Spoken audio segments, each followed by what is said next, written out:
uyu mwana w'umuhungu rero ngo ku itariki 3 yabanje atera story n'abandi bajama baraho hafi abo bakuranye kubera ko uyu nawe yari kavukire hariya. Hanyuma batera story akomeza kugenda agaruka ku ijambo kwiyahura, ariko bo ntago babimenye kubera ko nubundi bari basanzwe batera story, ahubwo barakomezaga bamubwira ati ariko mwani wowe uzi kwiyahura icyari cyo. Bakomeza kugenda nyine babiganiraho ariko batazi we icyo agamije. Mu gutera story rero yakomeje kugenda avuga ati ariko mwandangiye kwa Makuza ahantu abantu biyahurira nanjye nkajya nkareba. Abangaba bagira ngo arimo arikinira cyangwa se arimo aratera urwenya, ndetse bakomeza no kugenda babikora nka kwa kundi bavuga ngo usenyurwe umutiza umuhoro, ariko nyamara bo bakabikora batazi neza nimba koko uyu musore ari seriye, kubera ko abagerageje kuba bamuganiriza bya hafi cyangwa se imwe mu nshuti ye yafataga nk'umuvandimwe yabwiraga ibintu byose, ari nawe bita Mbonigaba Janvier, ni umwana w'umusore nawe utuye hariya ndetse banaganiraga yafataga nk'umuvandimwe. Uyu Mbonigaba Janvier rero akimara kumva ibyo biganiro by'uyu musore Ishimwe Thierry yaramwegera arangije amubwira. Ishimwe Thierry yaje kuva hano arangije ajya gukora aho bita i Kanombe hano mu mujyi wa Kigali. Mu gukora i Kanombe ntago byaje kuba byakunda ko akomeza akazi, ahubwo byabaye ngombwa ko agaruka n'ubundi ku ivuko ariho hano irunda. Hanyuma rero arangije afonda ubuzima ashinga butike, ndetse n'abaturanyi ukurikije ukuntu bari kugomeza kugenda bavuga ko uyu Ishimwe Thierry nta biyobyabwenge yakoreshaga, ndetse ko yari umusore witonda ndetse ufite n'icyerekezo, kubera ko iyo bazaga kumuhahira muri butike ni umuntu wagiraga gutya akabashimira ndetse yewe akanabongeza akababwira ati muzagaruke. Turebye muri butike ye rero nkuko nabikubwiye harimo imifuka y'ibishyimbo, imifuka y'isukari, imifuka y'imiceri n'ibindi bicuruzwa byinshi bigiye bitandukanye, ku buryo ubona ko ari butike ishobora kuba yabirimo amafaranga hagati ya miliyoni 5 ndetse na miliyoni 3. Murumva rero ku myaka 20 rwose umwana w'umusore yari yariteje imbere, ariko tukaba tukiri kwibaza ubwo twageragezaga kuvugisha umubyeyi we KiZO Empire. Yego reka ngusuze nkwifurize kugira ibihe byiza ukomeza gukurikira ibiganiro kuri KiZO Empire. Nguhaye ikaze wowe wamaze gukanda subscribe, ubwo rero nawe niba utarayikoraho ukaba uri kureba iki kiganiro urareba munsi no video, hanyuma ukande aho handitse ijambo subscribe kugira ngo tujye tubasha kubana no mu bindi biganiro bigiye bitandukanye. Ngiye mujye kubana muri iki kiganiro ni KiZO nkuko mumaze kubimenyera, iyi ni KiZO Empire.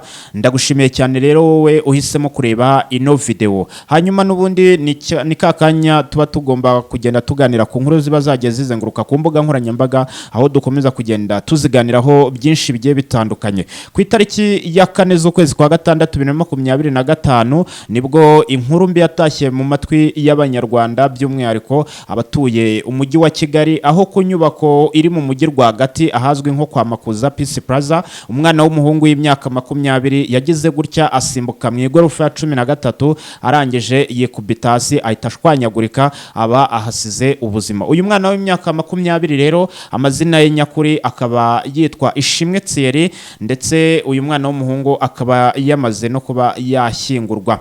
Ndaje rero mbagezeho andi makuru yandi naje kuba namenya yerekeranye n'uyu mwana w'umuhungu w'imyaka 20 uherutse kwiyahurira ku nyubako yo kwa Makuza mu mujyi rwagati mu mujyi wa Kigali.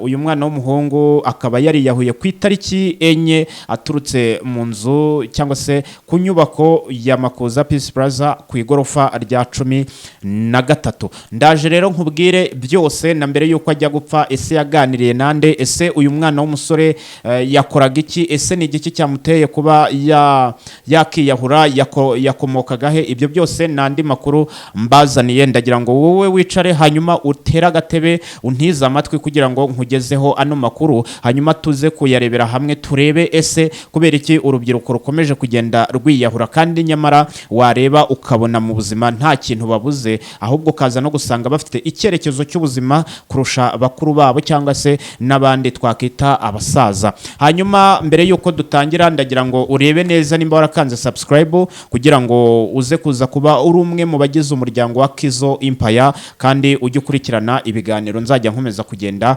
nkugezaho. Ndagushimiye cyane nimba warabikoze warakanze kuri iyo buto ya subscribe, aho ngaho uri inshuti y'akadasoka. Ntiza umwanya rero nge tujye kubana n'ubundi ni KiZO nkuko mumaze kubimenyera hano mba ndi mu rugo, niyo mpamvu niyo ngiye kuvuga mvuga ntategwa kubera ko nta kintu kiba kinyirukansa, yewe kandi mba nashize n'impumu kubera ko mba ndi wanjye. Aha ngaha mba meze nk'intare iri mu ishyamba iyoboye. Niyo mpamvu rero ngiye kugaruka kuri uyu mwana w'umuhungu dusa nkaho twari turi mu kigero kimwe, ariko namufata nka murumuna wanjye kubera ko nanjye ndacyari mu rubyiruko, uyu nawe rero ni urubyiruko. Ubwo rero reka muganireho. Baravuga ngo uwishe ntaririrwa, ariko nanone ubundi buriya igihugu kiba kihombye amaboko kandi noneho natwe tuba tubuze urungano. Ngira ngo nkuko nabigutangiriye ni inkuru yabaye ku itariki 4 z'ukwezi kwa gatandatu 2025 mu masaha ashyira saa 9, hagati ya saa 9 ndetse na saa 11, aho uyu mwana w'imyaka 20 w'umusore bita Ishimwe Thierry yagize gutya ajya ku nyubako ya Makuza Peace Plaza iherereye mu mujyi rwagati ahazwi nko muri free zone, aho ngaho abantu barahazi cyane. Hanyuma uyu mwana w'umuhungu yagize gutya arangije yinjira mu muryango, abasekirite baramucekinga ndetse bareba n'ibintu byose. Ngira ngo murabizi ukuntu baca muri scanner bakareba nimba nta gikoresho kindi yinjiranye cyangwa se nimba nta kindi kintu yinjiranye muri iyo nyubako gishobora kuza kuba cyahungabanya umutekano w'abakorera muri ra nyubako cyangwa se n'abandi bantu bose babaje muri ra nyubako. Uyu mwana w'umusore rero nkuko amakuru angeraho bivugwa ko yinjiye muri ra nyubako mu buryo buzwi, mu buryo abasekirite bamucekinze basanga nta gikoresho na kimwe cyangwa se nta kiyobyabwenge na kimwe yinjije muri ra nyubako. Byumvikane neza ko yinjiye mu buryo bwemewe n'amategeko. Uyu mwana w'umusore yahise azamuka kuri tapiruro iherereye n'ubundi ni tapi iri muri ra nyubako, arazamuka ajya ku igorofa ya 13 ahantu hari restaurant. Arangije nkuko tubizi hari abantu baba bashaka kurira hanze bumva akayaga ndetse bareba n'imodoka n'ibindi bintu byose biri aho hafi. Uyu nawe yaraje ajya imbere ya restaurant, arangije yicara ku ntebe n'ubundi yegereye grillage. Hanyuma nkuko n'ubundi yari yabanje kubitegura, uyu mwana w'umusore yari yaje yabyiteguye ko agomba gutaha ari mu modoka ya leta, niko navuga, cyangwa se we yari yishyizemo ko agomba gutaha atwawe n'imodoka ya ambulance nimba ari batwara cyangwa se nimba ari imodoka ya polisi, ariko we yari yiteguye ko agomba gutaha ari umurambo. Uyu mwana w'umusore ubundi ngo bijya kuba hari ku itariki 3 yabanje kuganira na bagenzi be n'ubundi bari baturanye hariya mu karere ka Kamonyi, ubwo ni mu murenge wa Runda mu kagari ka Kagena mu mudugudu wa Kagena. Ayo umwana w'umuhungu n'ubundi yari afite boutique, ndetse boutique irimo ibicuruzwa haba imiceri, ibishyimbo, amasukari, mbese nyine ubona ko ari boutique isa nkaho iri ihenze, kubera ko iyo ugiye kureba agaciro k'ino boutique abagerageje kugera hano mu murenge wa Runda mu kagari ka Kagena umudugudu wa Kagena, ubwo ni mu karere ka Kamonyi, barebye ino boutique barangije bayiha agaciro bashyira hagati ya miliyoni 5 ndetse na miliyoni 3. Ako ni agaciro k'ino boutique uyu mwana w'umuhungu Ishimwe Thierry ni boutique yacuruzaga kandi boutique yiwe ku giti cye. Uyu mwana w'umuhungu rero ngo ku itariki 3 yabanje atera story n'abandi bajama baraho hafi abo bakuranye, kubera ko uyu nawe yari kavukire hariya.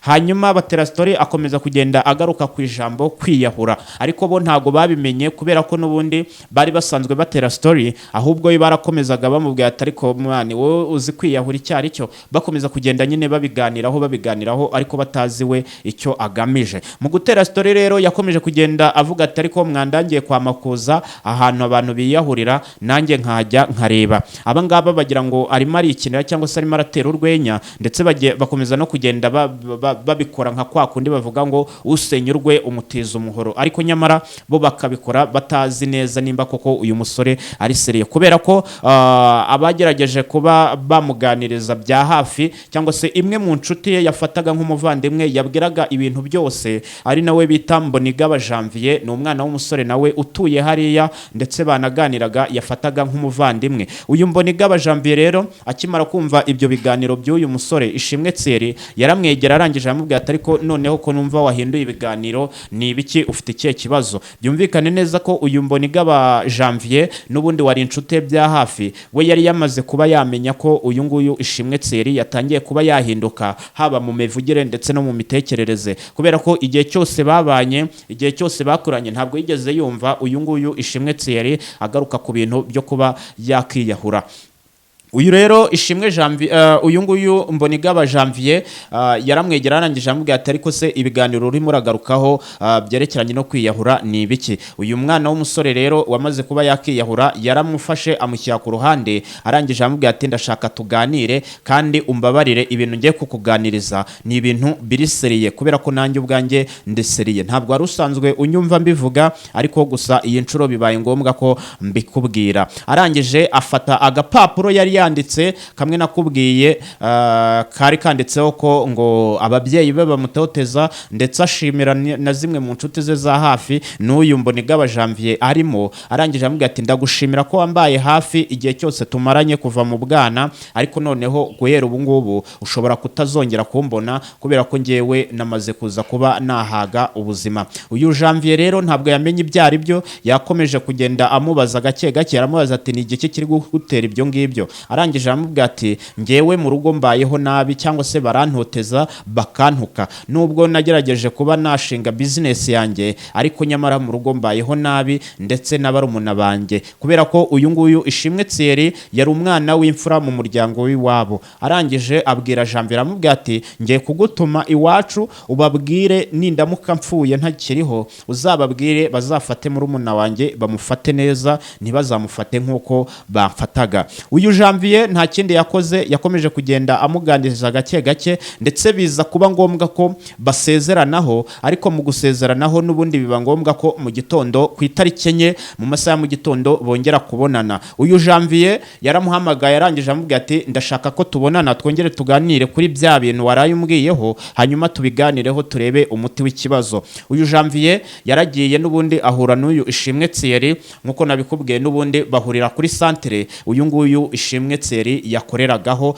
yari afite botike. Hanyuma baraganiriye biba ngombwa ko ndetse uyu Ishimwe Thierry yoga, yambara neza, yambara timba n'ipantaro, imyenda myiza ndetse ubona ko inahenze. Hanyuma uyu Janvier aramubaza ati se ugiye hehe ko mbona ugiye wambaye neza, nta gahunda ufite yo gukora? Uyu Ishimwe aramubwira ati ngewe ngiye kureba ahantu bita kwa Makuza, ahubwo ubaye uhazi waza nawe ukamerekeza, hanyuma tukagenda tuganira. Abangaba byabaye ngombwa ko bamanuka baragenda bafata moto. Mu gufata moto barangije baragenda bagera Nyabugogo. Mu kugera Nyabugogo uyu Janvier yabajije Thierry se ko mbona nta gahunda y'ahantu ugiye, wambwiye neza ese twaba tugiye he? Uyu Ishimwe Thierry yaramubwiye ati ngewe bambwiye ko inyubako yo kwa Makuza iherereye mu mujyi, niho nshaka kujya kureba, ndagira ngo umperekeze. Ntago byakunze rero ko bakomezanya, kubera ko uyu Janvier yaramubwiye ati wowe rero nimba ukomeje gutsimbarara kujya kureba kwa Makuza cyangwa se kujya kwiyahura,